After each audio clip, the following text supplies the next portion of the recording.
今年前5个月，中老铁路累计开行旅客列车高达10642列，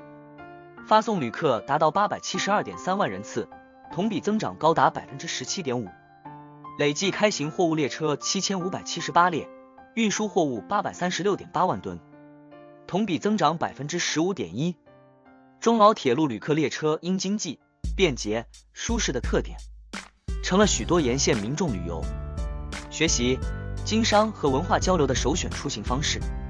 特别随着云南旅游和跨境旅游的蓬勃发展，旅客出行需求持续旺盛，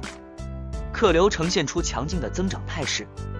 在此期间，中老铁路日均发送旅客达到5.7万人次，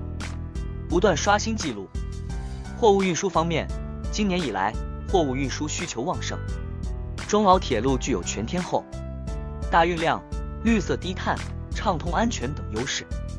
受到沿线客户青睐。其中，中老铁路蓝莓快线国际货物列车开行规模稳步扩大，运行时效稳定在26小时。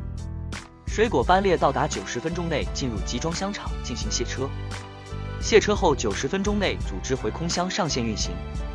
实现取送、调动、装卸作业无缝衔接。中老铁路加中欧班列的国际运输新模式更是将老挝、